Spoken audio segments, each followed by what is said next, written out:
जिंदगी में उतार चढ़ाव और सुख दुख के बाद भी जो आपका साथ ना छोड़े, उस व्यक्ति का आप हमेशा कद्र करें। इंसान वह बन सकता है जो बनने का सपना देखता है। हम क्या करते हैं ये ज़रूरी नहीं, पर जो भी काम करते हैं वह सच्चे मन और दिल से करना चाहिए। दिल में अगर संतोष हो, जहाँ भी जाओगे खुश रहोगे, लेकिन अगर दिल में संतोष नहीं तो कभी भी खुश नहीं रह सकते। दूसरों की बुराई ढूंढने से कोई लाभ नहीं, क्योंकि अगर आप दूसरों की बुराइयां ढूंढेंगे तो उनकी अच्छाइयां आपको कभी दिखाई ही नहीं देगी। अपमान का बदला लड़ाई करके नहीं, सामने वाले से अधिक सफल होकर लिया जाता है।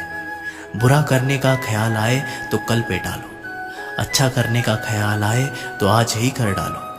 परिवर्तन ही संसार का नियम है। पृथ्वी भी स्थिर नहीं है, ये भी घूमती रहती है।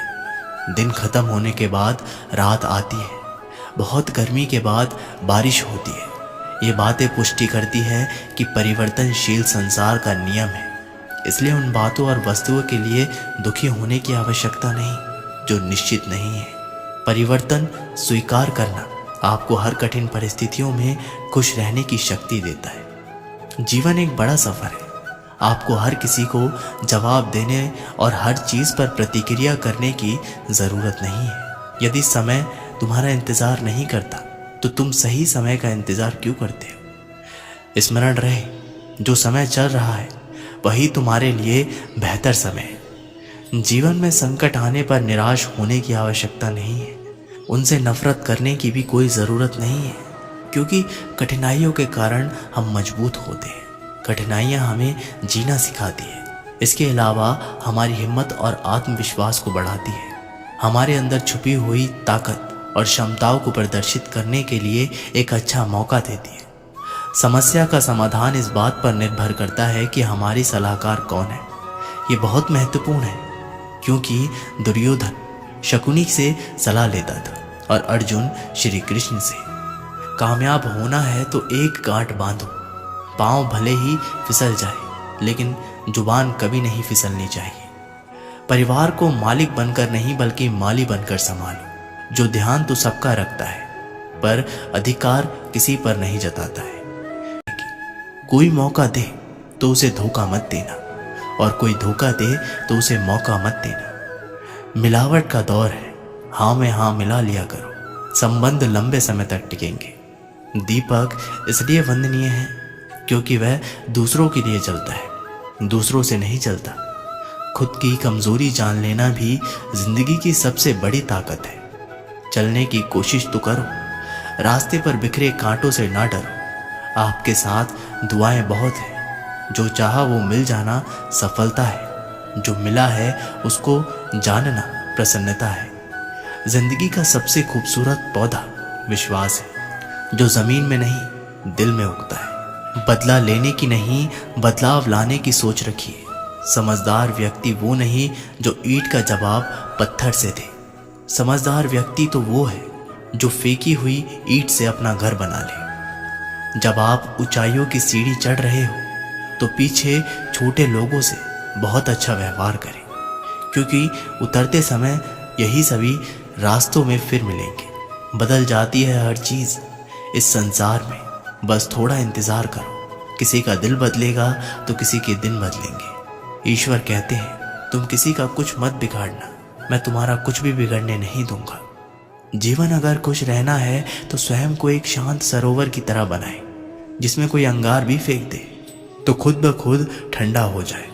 मुलाकात ज़रूरी है अगर रिश्ता बचाना है। लगातार भूल जाने से तो पौधे भी सूख जाते हैं। अपनी नज़र हमेशा उस चीज़ पर रखो जिसे तुम पाना चाहते हो, उस पर नहीं जिसे तुम खो चुके हो। इंसान की आदत है, नहीं मिला तो सब्र नहीं करता, और मिल जाए तो कद्र नहीं करता। जिंदगी में सब लोग दोस्त या रिश्तेदार बनकर नहीं आते, कुछ लोग सबक बनकर भी आते हैं।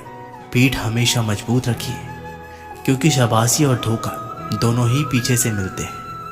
कुछ लोग आपसे इसलिए भी नफरत करने लग जाते हैं क्योंकि आपकी सही बातें उन्हें कड़वी लग जाती है। जो साथ रहकर भी किसी और के हो वो दूर रहे तो ही अच्छा है।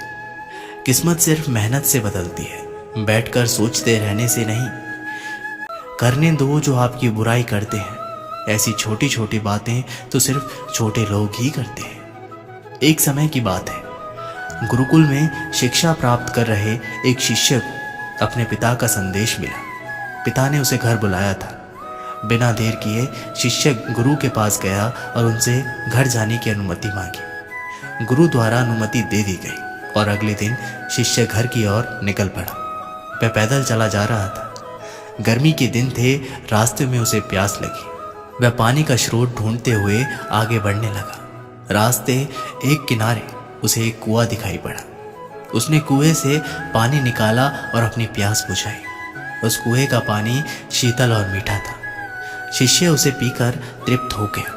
वह आगे बढ़ने को हुआ ही था कि उनके मन में विचार आया, इतना मीठा जल मैंने आज तक कभी नहीं पिया। मुझे गुरुजी के लिए ये जल ले जाना चाहिए। वह भी तो उस मीठे जल का पान करके देखें। ये सोचकर उसने कुएं से जल निकाला और पानी भरने का थैला में भरकर वापस गुरुकुल की ओर चल पड़ा। गुरुकुल में उसे देख गुरुजी ने चकित होकर पूछा, वत्स, तुम इतनी जल्दी लौट आए? शिष्य ने उन्हें अपनी वापसी का कारण बताया और पानी से भरा हुआ जल उनकी ओर बढ़ा दिया। गुरुजी ने वह जल पिया और बोले, वत्स, ये तो गंगा जल की तरह है। इसे ग्रहण कर मेरी आत्मा तृप्त हो गई। गुरु के शब्द सुन शिष्य प्रसन्न हो गया। उसने पुनः गुरु से आज्ञा ली और अपने घर की ओर निकल गया। शिष्य द्वारा लाया गया थैला गुरुजी के पास ही रखा था। उसमें कुछ जल अभी भी शेष था। उस शिष्य के जाने के थोड़ी देर बाद गुरुकुल का एक छात्र गुरुजी के पास आया। उसने वह जल पीने की इच्छा जताई तो गुरुजी ने उसे पानी से भरा थैला दे दिया। छात्र ने पानी से भरे थैले के जल का एक घूंट अपने मुंह में भरा और तुरंत बाहर थूक दिया। वह बोला, गुरुजी, ये जल कितना कड़वा है। मैं तो उस शिष्य की आपके द्वारा की गई प्रशंसा सुन इसका स्वाद लेने आया था, किंतु अब मैं समझ नहीं पा रहा हूँ कि आपने झूठी प्रशंसा क्यों की। गुरुजी ने उत्तर दिया, वत्स, हो सकता है इस जल में शीतलता और मिठास नहीं, किंतु इसमें कोई संदेह नहीं कि इसे लाने वाले के मन में अवश्य जब उसने वह जल पिया तो मेरे प्रति मन में उमड़े प्रेम के कारण वह पानी भरने वाले थैले में जल भरकर गुरुकुल वापस लौट आया, ताकि मैं उस जल की मिठास का अनुभव कर सकूं। मैंने भी जब इस जल को ग्रहण किया तो इसका स्वाद मुझे ठीक नहीं लगा, किंतु मैं उस शिष्य के हृदय में उमड़े प्रेम को देखते हुए उसे दुखी नहीं करना चाहता, इसलिए मैंने इस जल की प्रशंसा की।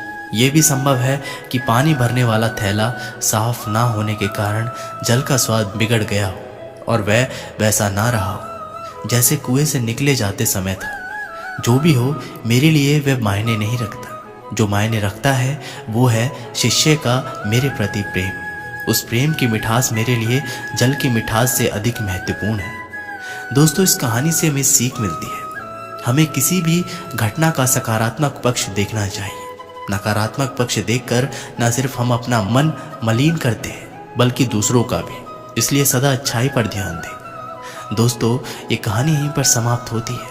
आशा करते हैं कि आप लोगों ने इस वीडियो से बहुत कुछ सीखा होगा।